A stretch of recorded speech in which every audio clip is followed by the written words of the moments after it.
Hey guys, welcome to my YouTube channel. আমি দেবপ্রেম বিপ্লব। তোমরা কেমন আছো? আশা করি সবাই ভালো আছো। তো ফাইনালি আজকে আমি যে বিষয়টা নিয়ে কথা বলবো, আমার ভিডিওটা প্রথম থেকে শেষ পর্যন্ত দেখো, তাহলে দেখলে তোমরা বুঝতে পারবে। তো থাম্বনেইল দেখে তোমরা অলরেডি ধারণা করে নিয়েছো আমি কোন দুটো বিষয় নিয়ে কথা বলবো। তো ফাইনালি প্রথমে কিশোরী গানের কাছে আসি।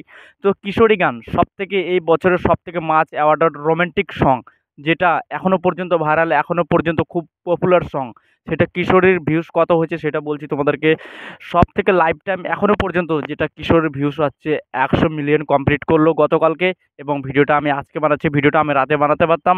ও মানে 100 মিলিয়ন, ভাবতে পারছো এখন বাংলা সিনেমার গান যে এরকম রীতিমতো ভাইরাল এবং এখনো পর্যন্ত রিলস রীতিমতো ভাইরাল, এবং গানটা যে 100 মিলিয়ন হয়েছে, এটা মানে মানে ধরে রাখা যায় না নিজেকে যে এত সুন্দর, মানে বলে না যে এখনো পর্যন্ত ডিজে নিয়ে আসে এখন, মানে নাচ করতে শুরু করে দিই এরকম মনে হচ্ছে নিজেকে, যে বাংলা সিনেমার গান এতটা মানে পপুলার এখনো পর্যন্ত। এবং 100 মিলিয়ন এটাকে টার্গেট করা যাচ্ছে যে এই 100 মিলিয়নের যে হয়েছে এটা মাত্র 30 দিনে করেছে।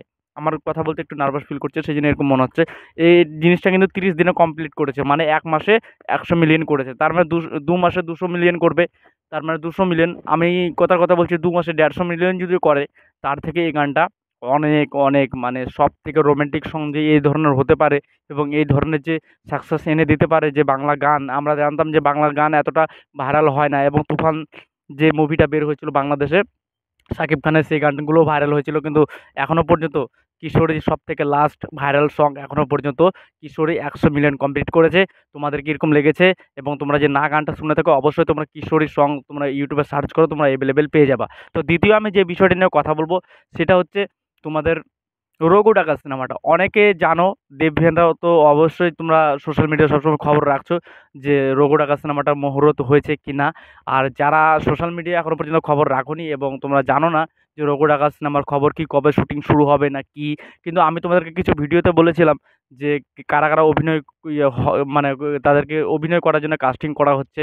তোমাদেরকে সৈনী বলেছিলাম, রুদ্রনীল বলেছিলাম, এবং উম কিশোরী যে মুখ্য চরিত্র যে নায়িকাটা আছে, কিশোরী যাকে ইদিকা পল বলি আমরা, সে আছে। এবং গুঞ্জন শোনা যাচ্ছে যে চিরঞ্জিত, সেও নাকি থাকবে। এখন জানি না কীরকম হচ্ছে, কিন্তু রঘু ডাকাত সিনেমা অলরেডি আজকে মুহূর্ত হয়ে গেছে, সেটা দেবদা পোস্ট করে নিজের ফেসবুক পেজ থেকে পোস্ট করে জানিয়েছে। এবং সেটা দেখে আমি অনেক মানে মানে এক্সাইটেড যে আজকে মুহূর্ত হয়ে গেছে, কাজ শুরু হয়ে যাবে। এবং রঘু ডাকাত আমাদের অনেক দিন প্রতীক্ষিত, এখনো পর্যন্ত না, এই সিনেমাটা যখন গোলন্দাজ বের হয়, গোলন্দাজ সিনেমাটা, তখন থেকে এই সিনেমার একটা আলাদা হাইপ আছে। এবং রঘু ডাকাত যে অ্যানাউন্সমেন্ট হয়েছিল, তখন থেকে আমার এক্সাইটেডটা ছিল, এখনো পর্যন্ত আছে। এবং এই সিনেমার যে কাজটা এত তাড়াতাড়ি শুরু হচ্ছে এবং শুভ মুহূর্ত হয়ে গেছে এটার। আর কাস্টিং আস্তে আস্তে আমরা জানতে পারবো ফাইনালি কারা কারা থাকছে, এবং কিছু কাস্টিং তো আমরা জানতে পেরেছি। আর তোমরা যদি না দেখে থাকো, অবশ্যই আমার ভিডিওটাতে দেখলে তোমরা বুঝতে পারছো যে রঘু ডাকাতের মুহূর্ত হয়ে গেছে। আমার চ্যানেলে যদি নতুন হয়ে থাকো, প্লিজ লাইক শেয়ার বা সাবস্ক্রাইব করতে কেউ বলবে না।